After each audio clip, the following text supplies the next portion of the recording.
liyebazibwe. Amina. Yesu mulungi n'okusaasira kwe kubeera emirembe gyonna. Amen. Abadde Katonda gye tuli atuyisizza mu bingi. Obudde buli mikono gya Mukama. Ye Katonda alina ebisuubizo byonna. Ye Katonda akola byonna. Ye Katonda asobola byonna. Weebale kubanga otumbudde, weebale kubanga otugoberera, weebale kubanga otwagala. Ate nange njala kutegeeza nti tukwagala mu linnya lya Mukama waffe Yesu. Omukono gwa Mukama teguyimpa wadde n'okuyinza ne gutayinza. Katonda bw'asuubiza n'okola akola. Katonda bw'akuwa ekirooto agabirira ekirooto ekyo ne kituukirira.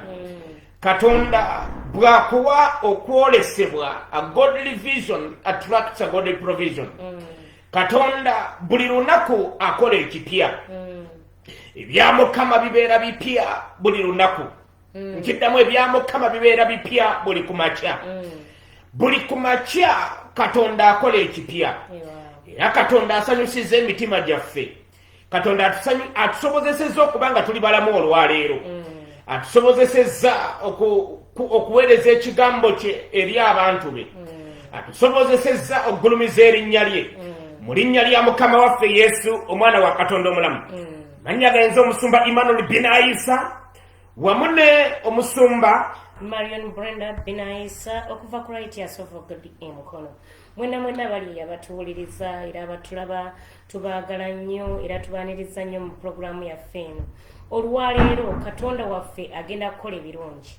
Katonda akoze ebyekisa bingi nnyo awadde abantu obujulizi abakoledde akoze ebyenjawulo musumba. Era n'olwaleero nga tuyita mu kusaba kuno Katonda waffe agenda kukola ebirungi bingi. Kati gwali eyo atulaba era atuwuliriza ye Katonda waffe atalemwa. In fact nze mwekira Katonda waffe atalemwa. Talina kimulema, talemwa ndadde, talemwa mbeera yonna. Buli kintu kyonna ky'omugamba oba ky'omusaba atusobola. Kubanga Bayibuli egamba nti buli kye tunaasabanga mu linnya lye ekyo kinaatukolebwanga, kinaatuweebwanga.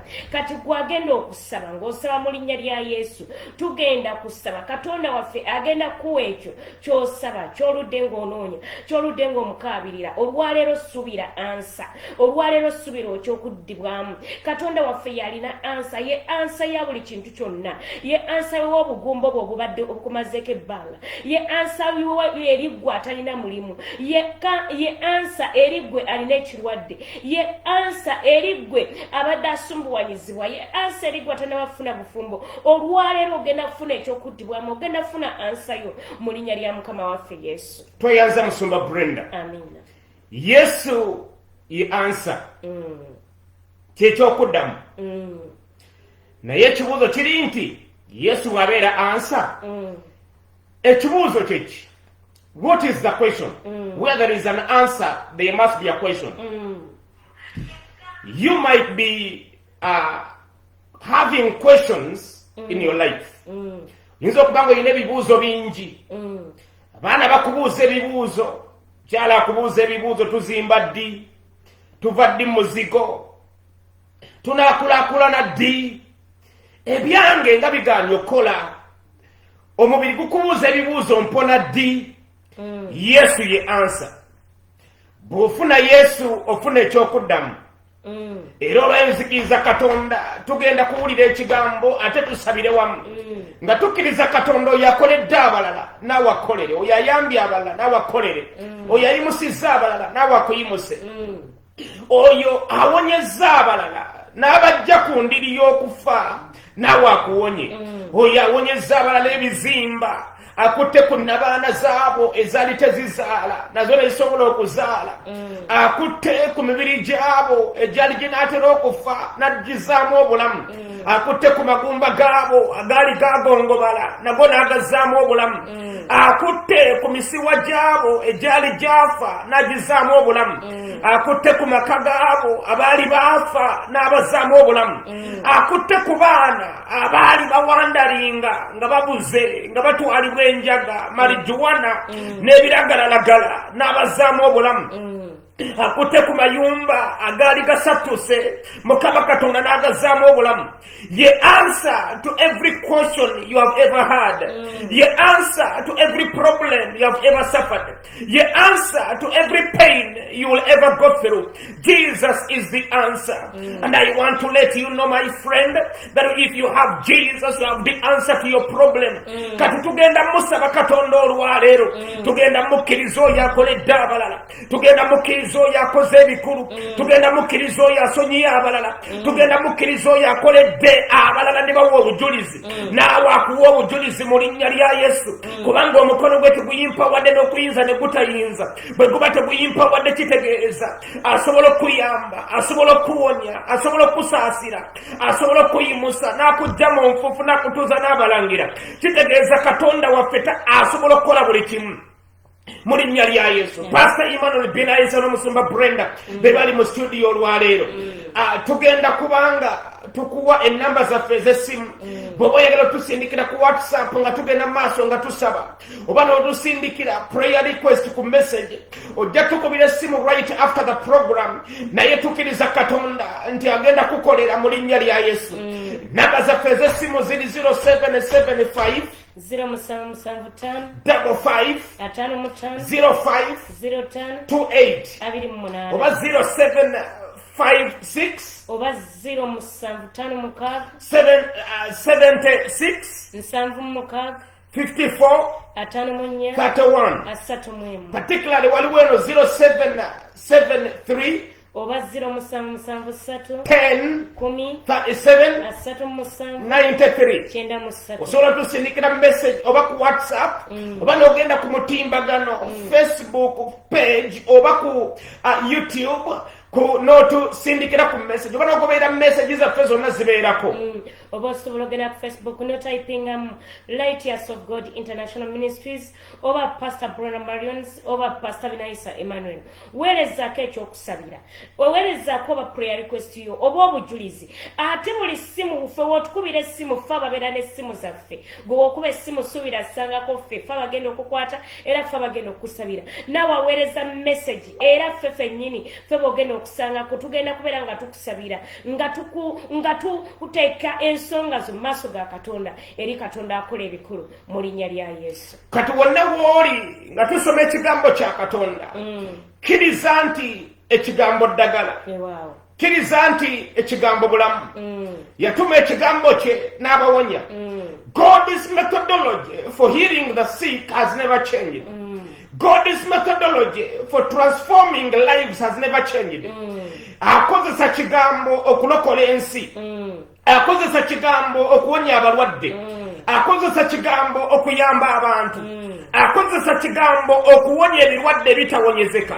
Katugenda gabana ekigambo kya Katonda ne Saala nga tukkiriza Katonda akole mu bulamu bwo ekyalema abasawo okukola, ekyalema famire y'okukola, ekyalema mikwano gy'okukola mu linnya lya Mukama waffe Yesu. Tugende direct mu kigambo kya Katonda. Pastor Brenda. Abali abatuwuliriza bikkula Marko oba Mark chapter 5 verse 35. Mark chapter 5 verse 35. Bayibuli egamba bw'eti, awo yali akyayogera abava ew'omukulu w'ekkuŋŋaaniro ne bajja nga bagamba nti omuwala wo afudde. Otegenyeza ki omuyigirizwa? Naye Yesu n'atassaako mwoyo ku bigambo ebyogeddwa, n'agamba omukulu w'ekkuŋŋaaniro nti totya, kkiriza bukkiriza. Olwa 37 n'ataganya muntu kugenda naye wabula Peetero ne Yakobo ne Yokaana muganda wa Yakobo. Ne batuuka ku nnyumba y'omukulu w'ekkuŋŋaaniro, n'alaba okwaziirana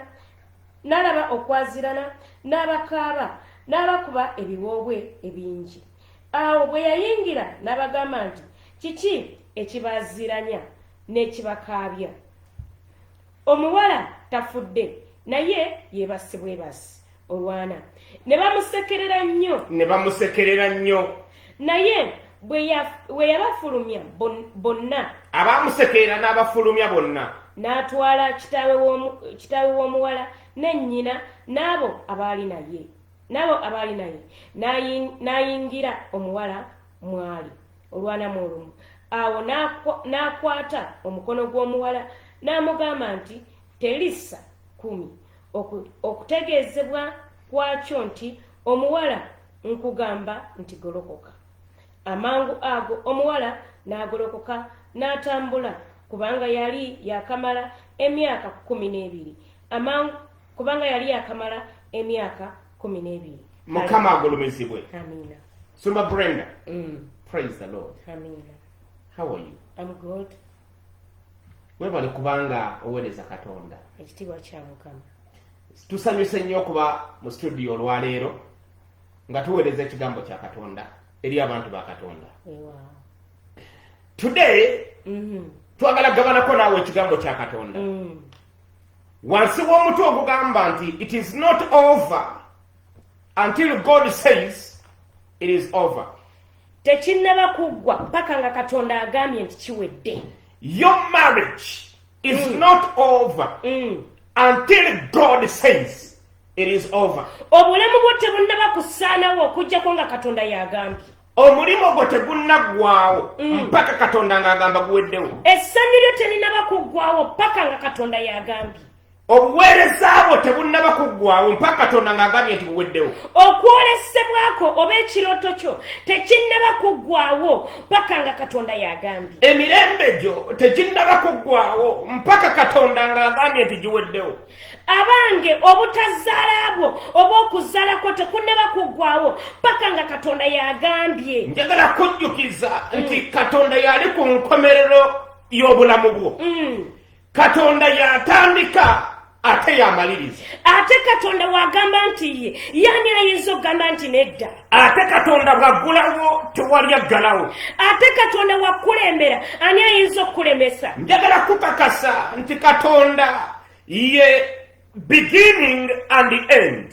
Ate Katonda wakwata ku mukono tewali ayinza kulwanyisa n'akuwangula. Katonda bwagamba nti beera mulamu osobola okubeera mulamu nga n'omutwe teguliiko ku nsingo yo. Katonda wagamba nti ogenda kugaggawala abeewa mwene we bakuloga ogaggawala. Katonda bwagamba nti ogenda kufuna omulimu osobola okufuna omulimu nga toli qualified.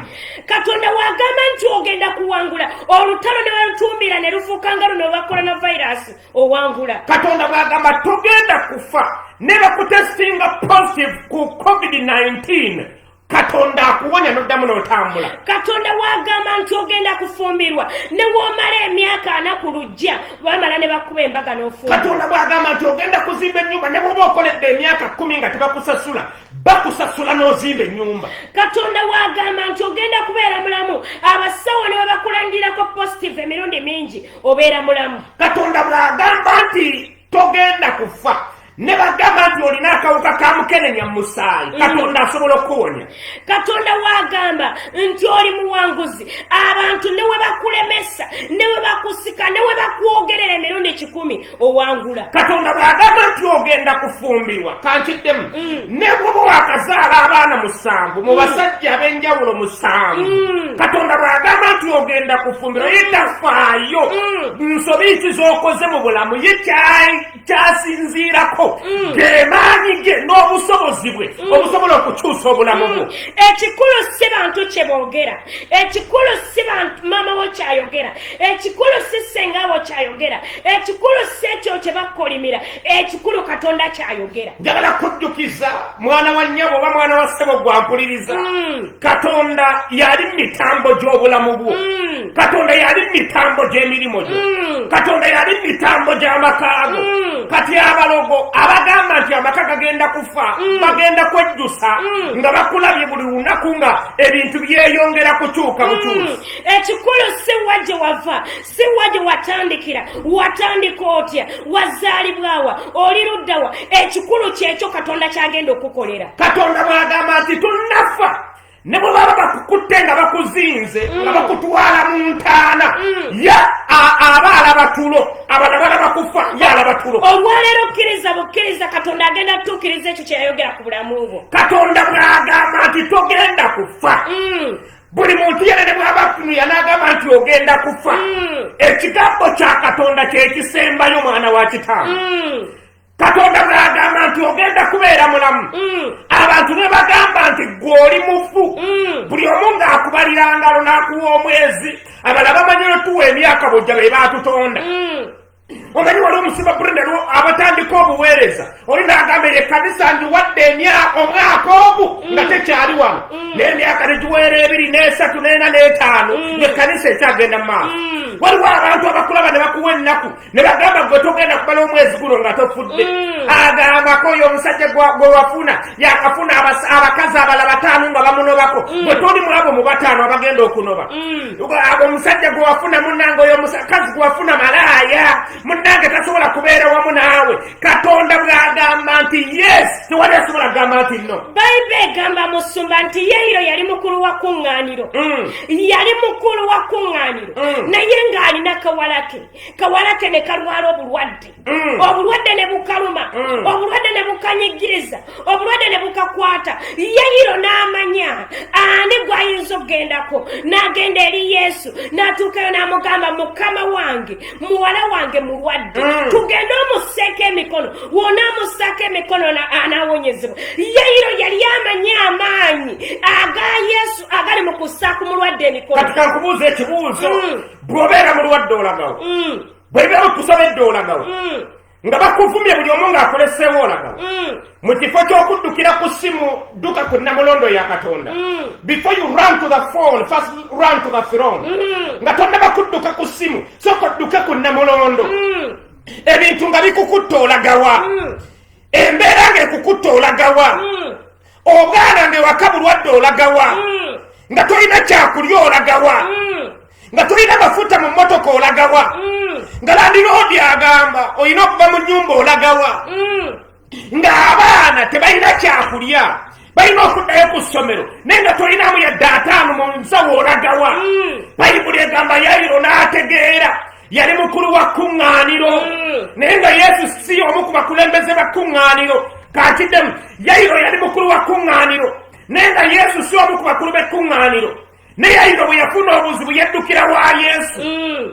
Yamanya nti mu Yesu mulimu amaanyi agawonya. Yamanya nti mu Yesu awonya abalwadde. Yamanya nti mu Yesu mulimu amaanyi agazuukiza abafu. Yamanya nti mu Yesu mulimu amaanyi agajjawo ebirwadde. Yamanya nti mu Yesu bwe ŋŋenda ewa Yesu teri yali agenze wa Yesu n'abeera disappointed. Teri yali agenze wa Yesu nga mulwadde n'akomawo ng'akaaba. Kasita olaba Yesu ekirwadde kinoonya gye kiraga.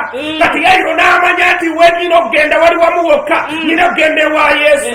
Simanyi gwe gy'olaga ng'oli mulwadde. Ebintu ebikwata oddukirawa. Emizimu nga gikuba egy'ekikoolagawa. Ng'ofuna ebirooto ebibyo oddukirawa. Nga tonnaddukirawa amafiina. Nga tonnabagenda wa mukulu wa misambwa. Olina okumanya Yesu asinga amalo g'amaanyi. Olina okumanya nti Yesu asinga emisambwa amaanyi. Olina okumanya nti Yesu asinga abasamiza amaanyi. Olina okumanya nti Yesu ali waggulu w'amawanga. Yesu ali waggulu w'abasawo. Yesu ali waggulu wa buli kintu kyonna. Yairo n'addukira ewa Yesu. Bwe yatuuka ewa Yesu n'amugamba, Mukama wange, omuwala wange mulwadde. Mbadde nkaagala n'ekalwadde. Kembadde nnyina kokka n'ekalwadde. Bannange kabadde kakuze katandise okunsanyusa n'ekalwadde. Kalwadde obulwadde obugenda okkatta. Ngezezzaako abasawo ssente nzira n'ebigaanye. Nga tutteko mu bannaddiini n'ebigaanye. Nange gw'olaba ndi mukulembeze wa ddiini. Naye akawala kange bigaanye. N'ateeka wansi amalala ge. N'ateeka wansi ekitiibwa kye. N'ateeka wansi obugagga bwe.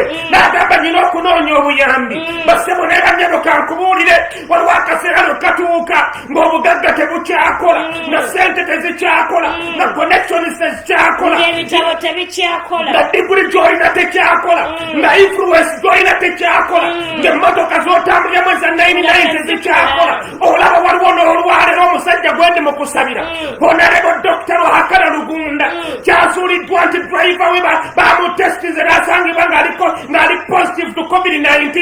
Naye ne yeetwala mu karantini naye tusaba Katonda nti minisita waffe tagenda kufa mu linnya lya Mukama waffe Yesu. Ate si minisita yekka, era tusaba Katonda nti ne driver waaveeyo abadde atambulira mu motoka ya esi ne naakwatibwa COVID-19. Waliwo akaseera lwe katuuka basebo ne bannyabo nga sente tezikyayamba. Waliwo akaseera lwe katuuka ng'emikwano tegikyayamba, ng'abantu bomanyi tebakyayamba, nga kyolina olina kuddukira wa Yesu. Yairo n'amanya naddukire wa Yesu, solution yange eri wa Yesu, nti okuyambi bwange kuva wa Yesu, n'amanya okuddamu kiva wa Yesu, n'okuyambibwa kwange kuva wa Yesu, okubeerwa kwange kuva wa Yesu.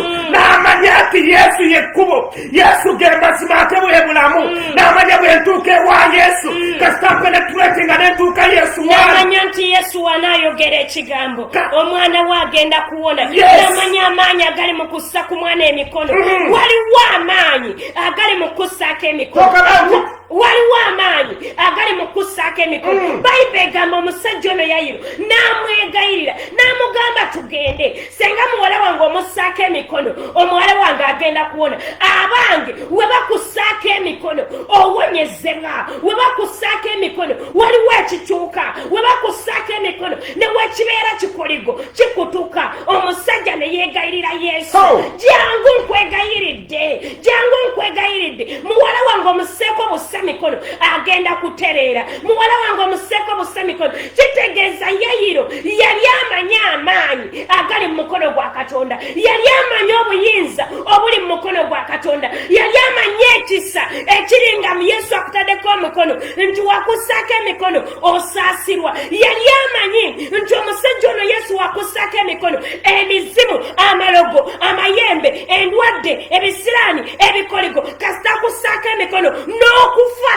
N'okufa nti nakwo kuvaawo. Nsaba Katonda Yesu akuteekeko omukono olwaleero mu linnya lya Yesu, agolole omukono gw'ogwo ogwa ddyo ogwafumitibwa n'emisumaali, ogwo ogutayimpawadde, akukwateko akujja mu ogwo kirwadde, ogutasosola mu bantu, akwateko awonye ekirwadde ogwo okuyamba abanaku, awonye omutima ogubadde ogwo gumenyese, okusaasira abagumba, awonye amagumba agabadde gamenyese, ogwo okuzaaza abantu, akukwateko guwonye ogwo ekiwungu ekyo, okugaggawaza abantu, gujja ebizimba mu nnabaanayo, ogwo okugyawo ekiswalo. gujja obulumi mu mubiri Leka gwe, Yesu agolole omukono, mukwate ku maaso go gawone, leka Yesu agolole mukwate ku omukono, mannyo go gawone, leka Yesu agolole mukwate ku omukono, matu go gawone. leka Yesu agolole Ezo omukono enviiri ezibadde zaakutuka ziddemu zimere. mu linnya lya Yesu. Bayibuli egamba nti Yayiro naabwe yali agamba Yesu omwana mulwadde musumba, abaziisi ne bajja, ababisi, ab'amawulire amabi abagataliiko nfuufu ne bajja Yayiro ng'akyali awo ne bakamutema, akyetegeeza Yesu ensonga ze, ne bakamutema, akyayogera ku mwana we agamba Yesu nina okutwala mu maka gange. Bayibuli egamba ababisi ne bajja ne bamugamba otawanyiza ky'omuyigirizwa, lwaki omumalako emirembe, oli muwala wo gw'ogamba yafudde dda, tugenda otegeka ettenti, tugenda otubulira ebyokuziika, tunaaziikawa. Ne bamuwa amawulire Yayiro n'agamba yeye ate nazze wa Yesu. Yesu Bayibuli egamba Yesu n'amugamba gwe tofa kwabo baziisi, tofa kwabo babisi, tofa kwabo bakuleetedde mawulire, gwe kkiriza bukkiriza. Balinga bagamba omwana afudde musumba, balinga bagamba wakuziika, abange nga ye Yesu agamba tekinnaba kuggwa, abange katukubuulire gwali eyo, abantu nga bagamba oweddemu, abantu nga bagamba ogenda kufa, abantu nga bagamba oli wakuziikibwa, abantu nga bagamba togenda kufumbirwa. Tekinnaba kuggwa okuggyako nga Yesu yagambye, tekinnaba kuggwa gwe togenda kufa, gwe togenda kuziikibwa, gwe togenda kusiraana, gwe togenda kubeera mugumba, gwe togenda kufa nga tozadde. Musumba ababisi ne bayingirawo. Omanyi musumba Brenda, waliwo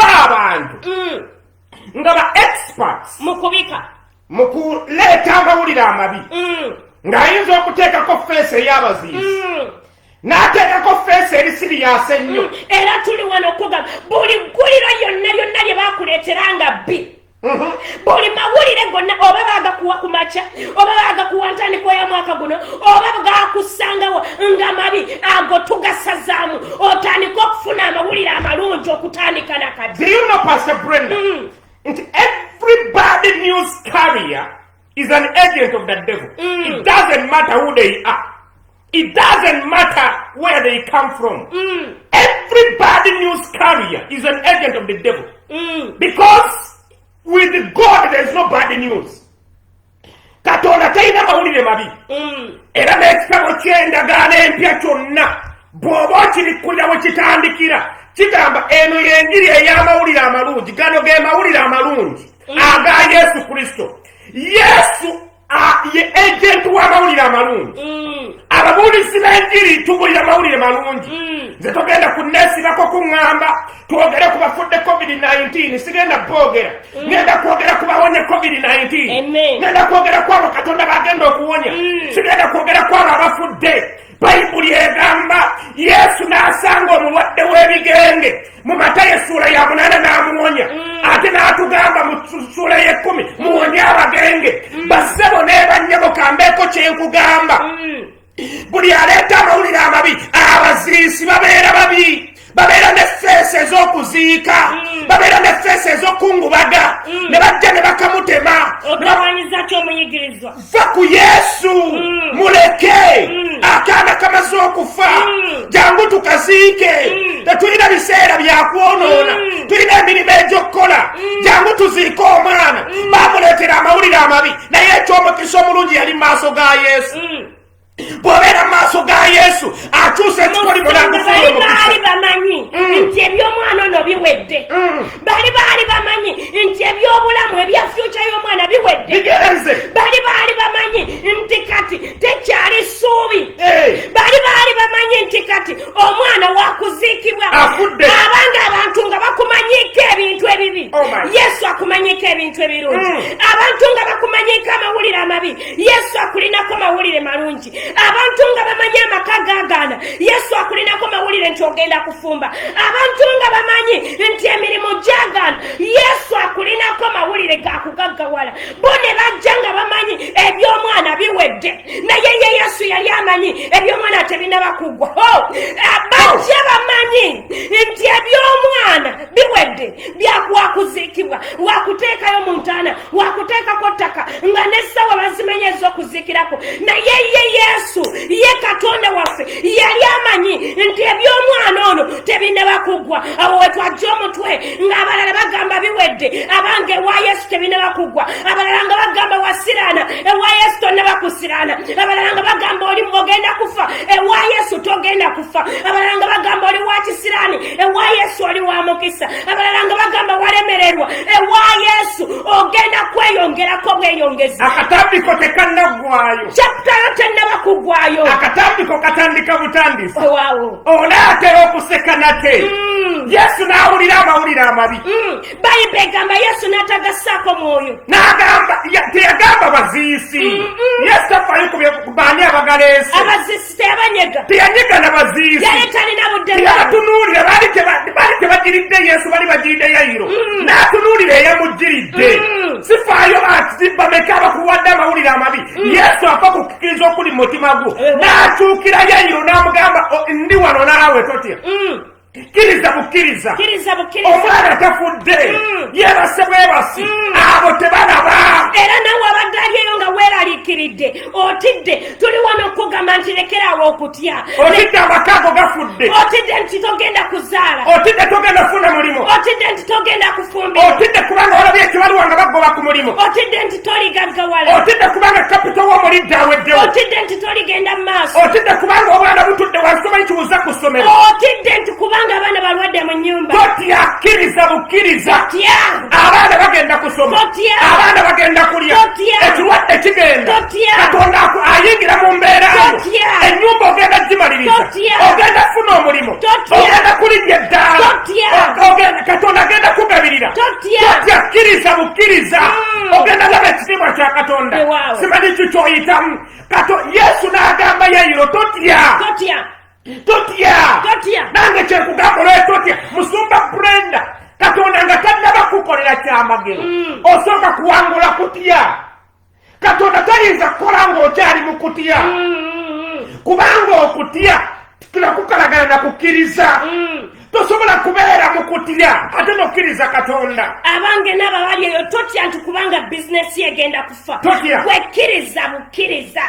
Ddira omwoyo w'okutya omuteeka eri. Oddira amaaso go gatunuulize Yesu. Yesu n'agamba omusajja ono totya wekkiriza bukkiriza. Ddira amaaso go gatunuulize nze. Bayibuli egamba omusajja ono n'ava mu kutya n'ava ku bigambo by'abali ababisi. Akaseera katuuse musumba abantu abatulaba n'abatuwuliriza balekeraawo okutunuulira abantu boogera ki ababisi bagambye ki eyakuwadde amawulire agamba ki eyakwogeddeko agamba ki naye otunuulire Katonda agamba ki Katonda agamba alina pulaani ennungi eri obulamu bwo Katonda agamba ogenda kubeera n'omukisa Katonda agamba ogenda kuzimba ennyumba ate ogisulemu Katonda agamba gwe kennyini gwe gwagenda okukolera ekyamagero kubanga ye Katonda atuwonya gw'alina ekirwadde Katonda agamba agenda kuwonya ebirwadde byonna gwaba alina kyoyitamu Katonda agamba nti Katonda asonyiwa obutali butuukirivu bwaffe n'okuwonya n'awonya endwadde zituluma kati lekeraawo okutya naye kkiriza bukkiriza ddira amaaso go gatunuulize Yesu ddira ebibyo bitunuulize Yesu ddira embaga yo gitunuulize Yesu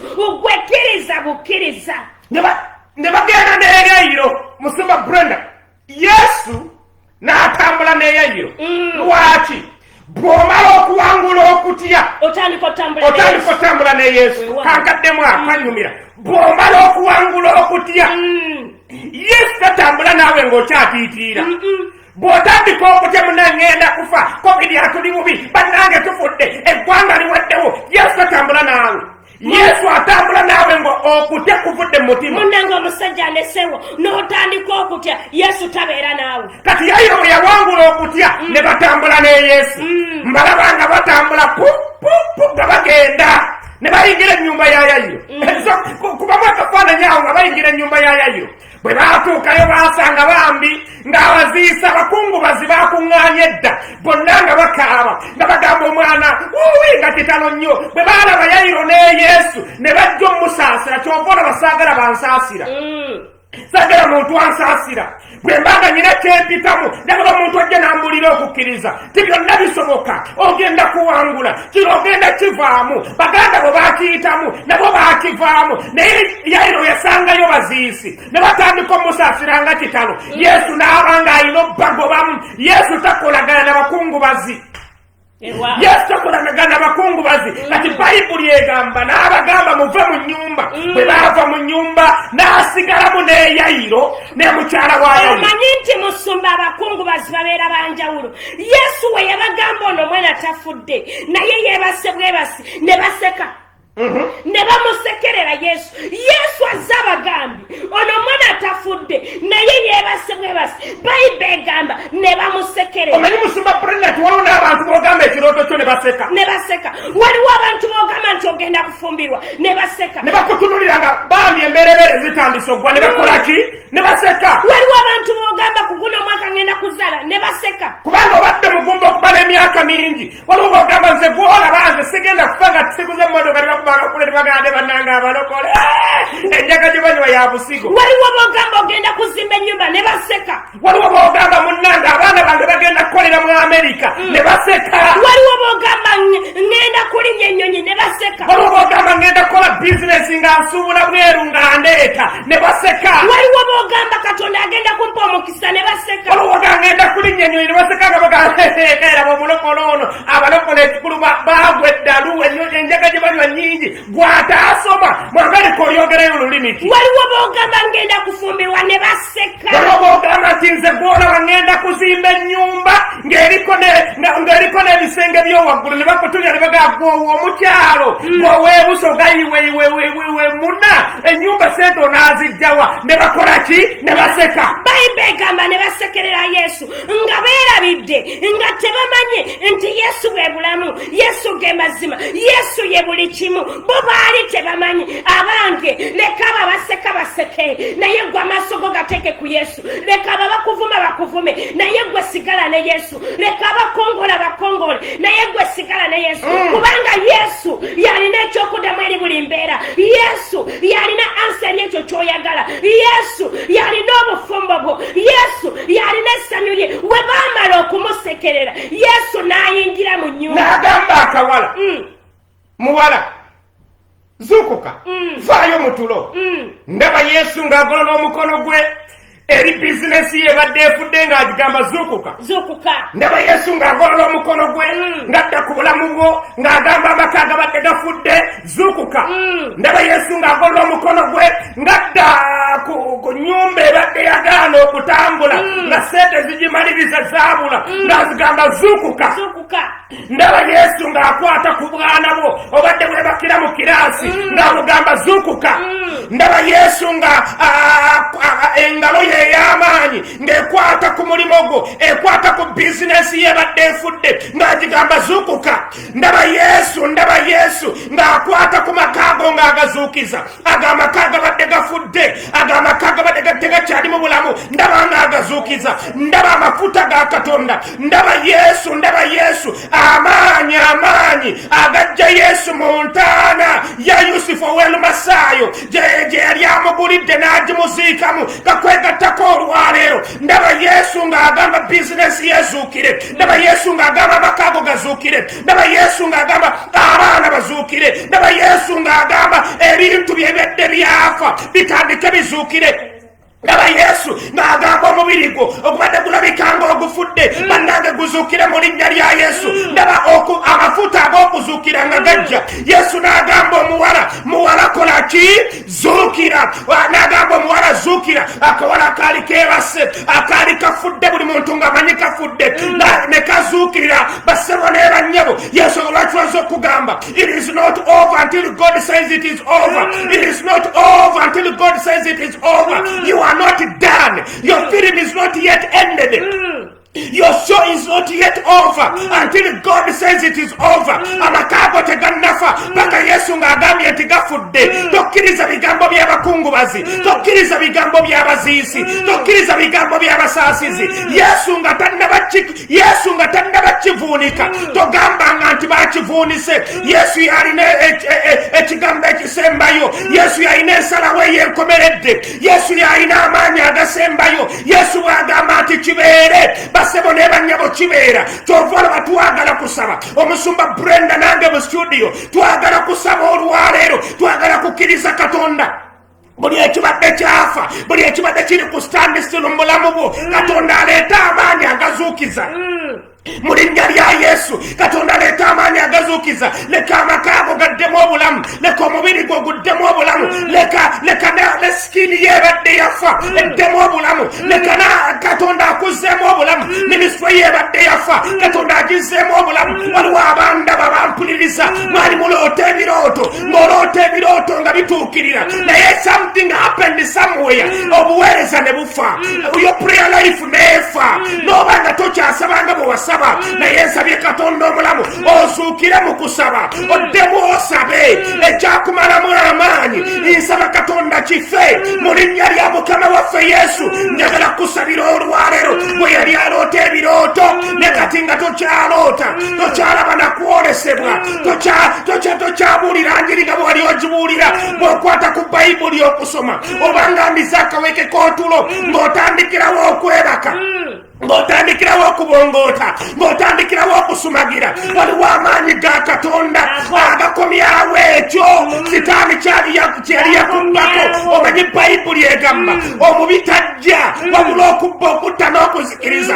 Sitaani alina kye yakubbako obulamu bwo obw'essaala, yakubbako obulamu bwo obw'omwoyo, yakubbako obulamu bwo obw'okwolesebwa. Tokyalina mugugu gw'abatali balokole. Bw'olaba atali mulokole tokyalina na mugugu gumubuulira njiri. Bamembasi ba famire y'abatali balokole tokyabakubira na kusimu babuulira njiri. Owulira naye wakoowa, owulira naye wolinga agenda okugwa ogamba Yesu ono atalina kyankoledde lwaki ate mwanjulira abalala. Nsaba Katonda omulamu aleeta amafuta agazuukiza, aleeta amafuta agazuukiza. Katonda yatonda eggulu n'ensi mu linnya lya Yesu. Gwe Katonda akola ebikulu abange it is not over until God says it. It is not over. Wabadde aliyo nga weeraliikiridde ng'omanyi biwedde, ng'omanyi waggwamu, ng'omanyi wasirana, ng'omanyi amakate gaddemu, ng'omanyi tobeere bulungi, omwana omwami taakomewo abange tebinne bakugwa ogwasaba naffe abange tebinne bakugwa oli eyo badde otidde ng'ogamba togenda kuzimba ndi wano okugamba tebinne bakugwa abazisi bagambye ebintu bingi mujja wakusekeredde abantu bakuvumye buli omu akujereze bagamba gwe waggwamu bagamba wasirana bagamba temuddewo omwami taakomewo bagamba tolifumbirwa bagamba gwe waggwamu bizinesi yo yaggwamu tuli wano okugamba abange tonde bakugwamu tebinne bakugwa okujjako nga katonda yagambye abo abantu beboogera begamba ne balumba Yesu ne bagamba Yayiro nti omwana wo omuyigiriza tomuteganya muleke kubanga omwana wo yafudde dda naye Yesu n'agamba Yayiro ogwe kkiriza va ku baziisi kati gwampuliriza abange va ku boogezi va ku mikwano egyogera abe beyita mikwano gyo naye nga bakwogerera nga bakugamba omwami tajja kudda va ku abo balamu bo abagamba we makati olifumbawo ndi wano okugamba ogenda gafumbawo mu linnya lya Yesu omwana wa Katonda omulamu va ku oyo mujjawo akuweereza bu meseji nakusindikira bu meseji nakugamba waddiba oyo mwana wa muntu abanga oyo muveeko otunulire Katonda wo Katonda agamba oyo mwami wuwo agamba ko ogenda gafumbamu ogenda kuzaalawo abaana abange tebinne bakugwa ndi wano gwe abadde aweddemu essuubi ng'olabanga ebiwedde olabanga asiranye olabanga asembye olabanga atagenda kubeera bulungi abange sibwe kityo wekiri tebinne bakugwa bakanga Katonda yagambye bano baali balaba ng'omwana afudde baali balaba b'abantu ng'omwana afudde abazisi baali balaba nga bateekateeka nakuziika naye kankobuulire abo babadde bateekateeka okuzza mu kyalo abange togenda kuddayo babadde bapanga omulaba abadde apanga okusiranya obulamu bwo abange togenda kusirana okyagenda mu maaso kyakuta yetandika butandisi olugendo lwo lutandika butandisi obufumbo bwo butandika butandisi okuzaala kwo kutandika butandisi omukisa gwo gutandika butandisi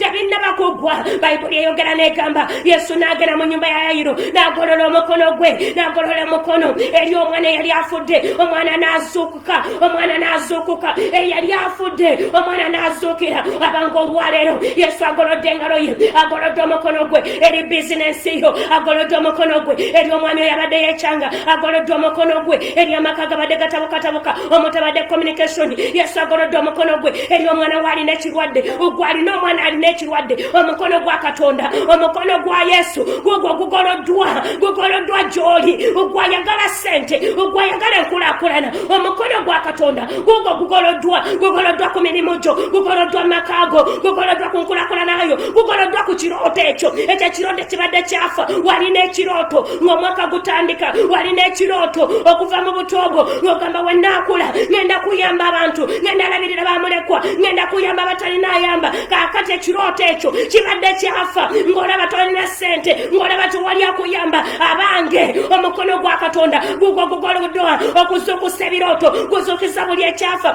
agamaka agafa gazuukira agamaka agaafa obufumbo obwafa eryessanyu eryafa obuweereza obwafa engalo ya Katonda yegoloddwa okuzuukiza ebyo ebirooto bye walina ekirooto ky'okuzimba ennyumba ekirooto ky'okuzimba essomero ekirooto ky'okulabirira bamulekwa ekirooto ekyo ngambye ekirooto ekibadde kyebase ekirooto kyo nga kyebase nga bagamba kyebase nga bagamba kyafa nga nawe omanyi kyafa nkiragira kati mu linnya lya Yesu omwana wa Katonda omulamu ekyo ekirooto nkiragira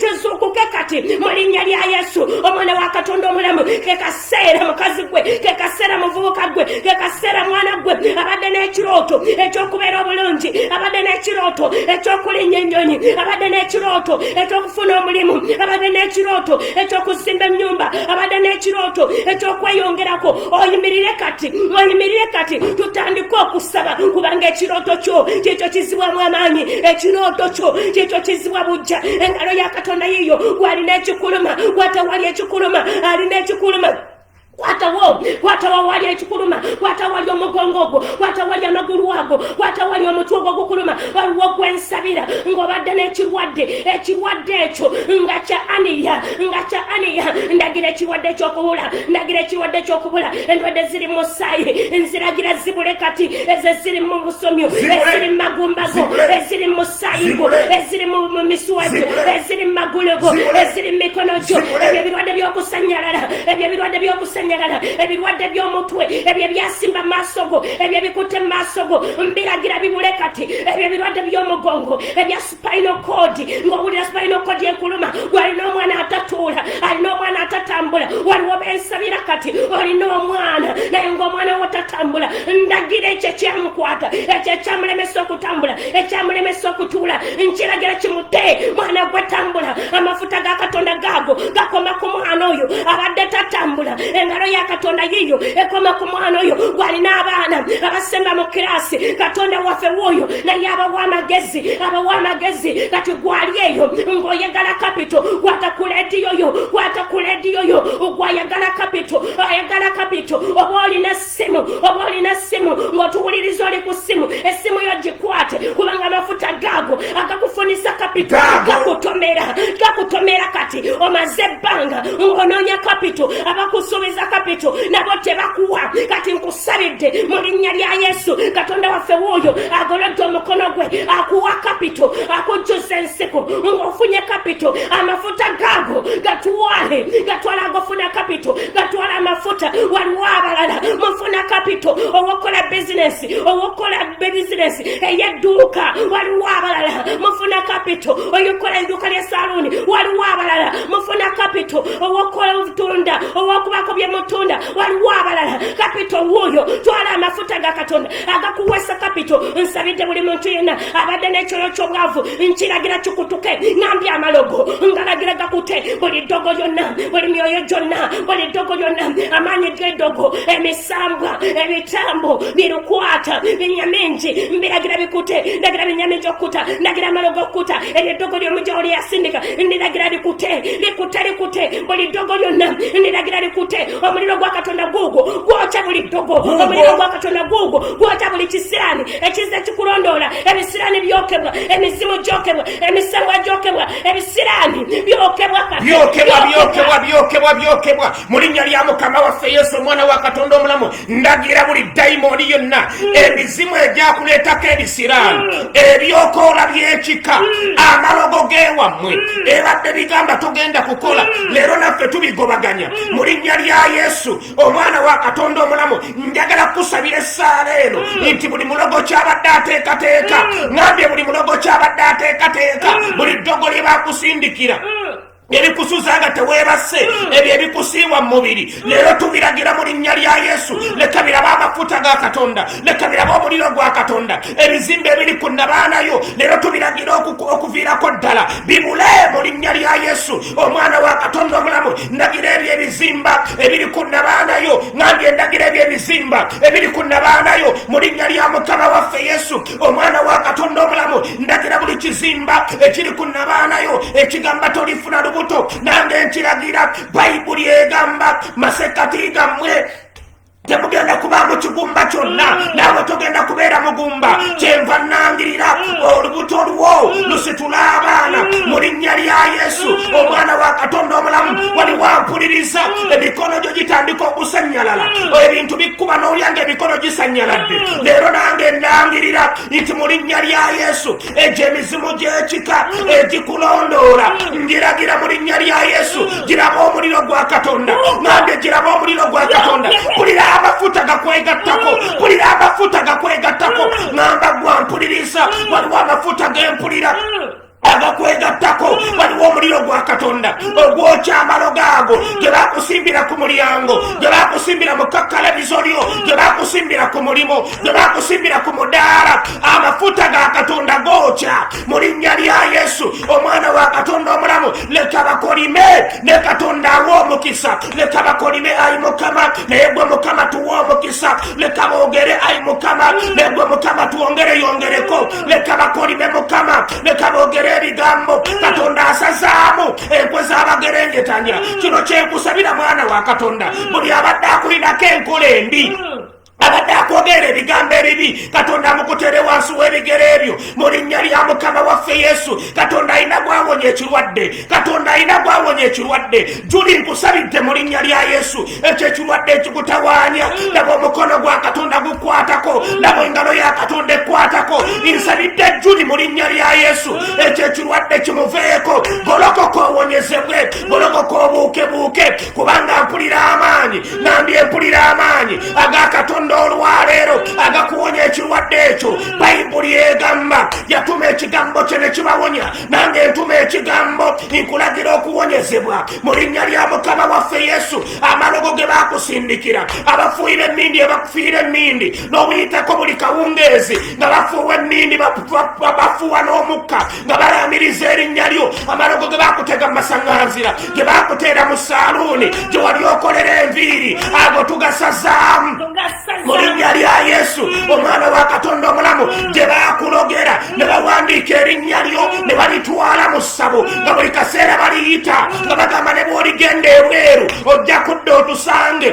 ne bw'oligenda ebweru ojja kusamira, ne bagamba ne bw'ogenda ebweru tebigenda kola, ne bw'onaafuna ssente togenda zikozesa. Ebyo mbisazaamu mu linnya lya Yesu. Bayibuli yange gye nsoma egamba ogenda kuzimba ennyumba ate ogenda gibeeramu, ogenda kuzaala abaana ate ogenda beeyagaliramu, ogenda kusimba omusiri oli ebibala byagwo, ogenda kukola ku ssente ate ozinyumirwe. Ekyo kyenkusabira mu linnya lya Yesu. Ogenda kufumbirwa, ofumbirwa omusajja ate weeyagale naye, ogenda kuwasa omukyala ate munyumirwe, togenda kuwasa mukyala ate ebidongo bimwebakeko. Ekyo nkisasa mu linnya lya Yesu. Togenda kufumbirwa musajja ate abadongo bamwebake naye. Ekyo nkisasa mu linnya lya Yesu. Buli kyonna ekibadde kikulondoola, ngambye ekibadde kikulondoola nga buli musajja gw'ofuna omusanga bwakiri alina emukwano gwo, ekyo nkisasaamu olwaleero,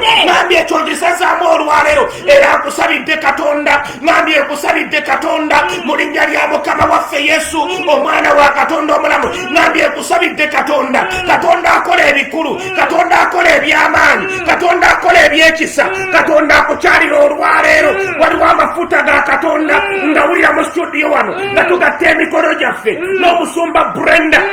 Waliwo amafuta, waliwo Katonda bawonya, waliwo Katonda bawonya, waliwo Katonda bawonya, waliwo Katonda gwawonya ekizimba, waliwo Katonda gwawonya pressure, waliwo Katonda gwawonya kansa, waliwo Katonda gwawonya sugar diabetes, waliwo Katonda gwawonya omutwe gwadde gukulumira mu liriso, ng'owulya mutwe gukulumira mu liriso buli kaseera ng'owulya gukuluma nga gugenda bwe gukomawo bwe gugenda bwe gukomawo. Leero tukolimira ekiwadde ekyo tukiragira obutadda. Waliwo Mukama gwawa kapito kati, gwawa omulimu kati, gwabadde talina mulimu Mukama akuwa omulimu kati. Waliwo abali badde n'agalonta agabi, agagalonta gakutuka kati tegagenda kudda nate. Waliwo Mukama bagulirawo enzigi, waliwo baawa omukisa kati, waliwo omukisa gwa Katonda gwabadde teyagalibwa. Tandika okuganja, ganja maaso g'omwami wo, ganja maaso g'abantu bobeera nabo, maaso ga bosi wo ganja. Twala amafuta g'okuganja, amafuta gaago ag'okuganja, twala gwe gatwale, musajja gwe gatwale, mukazi gwe gatwale, genda oganje,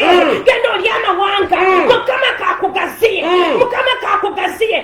Gwaladde apangisa, Katonda waffe akujja mu kupangisa, aladde apangisa, akyagala kirangirire kitwale. Waliwo betusabidde kati mubeere n'amayumba agammwe, mubeere n'ez'abapangisa. Mukama akufuula landiroodi, akufuula landiredi, gwatuwuliriza kati mu linnya lya Yesu omwana wa Katonda omulamu. Waliwo Katonda bayamba, waliwo Katonda gwasangula amaziga kati, waliwo gwendaba Katonda agamba akwerabiza ekivume ky'obwannamwandu. Katonda akugamba akwerabiza ekivume ky'obuvubukaabu. Katonda agamba agenda kukwata ku mukono, yagenda okweyambira. Abantu abadde bakutunulira tebakutegeera, Katonda yagenda okweyambira. Katonda yagenda okusomesa abaana bo, Katonda yagenda okukugabirira, Katonda yagenda okwewonyeza. Waliwo ampuliriza atole wafiirwako omwagalwawo, ne kaakati ofuna ebirooto, ofuna ekirooto nga gwe wafiirwa ajja ne yeegatta naawe mu kiro, ajja ne yeegatta nawe. Kati owulira okutya, owulira otya n'okwebaka mu nnyumba. Naye ekizibu ekyo tugiboggoledde mu linnya lya Yesu. Omusumba Brenda wamu nange nga tugatta emikono gyaffe tuboggolera buli muzimu gonna ogubadde gwebaka naawe ekiro. Abadde bafuna ebirooto, wet dreams, ebirooto ng'emizimu gyebaka nammwe. Leero tugigobedde ddala mu linnya lya Yesu omwana wa Katonda omulamu. It is not over. Until God says it is over. It is not over. Until God says it is over. Mukama batuwere nnyo omukisa. Osobola okugenda ku Facebook page yaffe oba lagirira omuntu yenna ayagala okusaba naffe omugambe bali beegatteko tusabe. Facebook page yaffe Righteous of God International Ministries oba searching a Pastor Bruno Marions oba Pastor Binaisa Emmanuel. Weereza obujulizi. Tukubire ku essimu zaffe ffennyini ffe abazibeerako. Tukubire essimu ate ziri ku WhatsApp. Weereza ekyokusabira kyo ku WhatsApp. Weereza text message. Tujja kubeera nga tukudamu. Tujja kubeera nga tukusabira nga tukuteeka mu maaso ga Katonda. Era essimu zaffe 0773 0773 10 10 37 93 93 oba 0775 oba 0775 55 55 05 05 28 28. bane tubagala nnyo osobola tulumbako omutimbagano ku Facebook oba ku YouTube ku notu sindikirako ka message. Mukama akugaggawaze gwatulaba. Facebook page yaffe eri Righteous of God International Ministries. Facebook page yaffe eri Righteous of God International Ministries. Ate YouTube eri Righteous of God International. Righteous of God International. Twandiyagadde okukuwuliza tukubireko essimu Essala ze tusaba ku YouTube zibeerako. Enjiri gye tubuulira ku YouTube ebeerako. Tukyalire otulayikinge. Mukama akugaggawaze, Mukama akukolera ebyekisa, Mukama akulwanire, genda bakuwe ekyo kiweetaaga. Kati bwe tonnaba kulokoka nga wandyetaaze okulokoka, ddamu ebigambo bino gamba nti ayi Yesu olwaleero nkuwadde omutima gwange yingira mu nze onfuula ekitonde ekijja osangule amannya gange ova mu kitabo ky'abafu ogawandiike mu kyabalamu kaakati ndokose weebale Yesu olw'okunjagala n'olw'okundokola. Haleluya. Kati wozzemu essaala y'olokose tukwagala nnyo omusumba Emmanuel n'omusumba Brenda Binaisa okuva ku Righteous of God International Ministries. It is not over Until God says it is over. Go and make it in Jesus' name. Amen. We love you.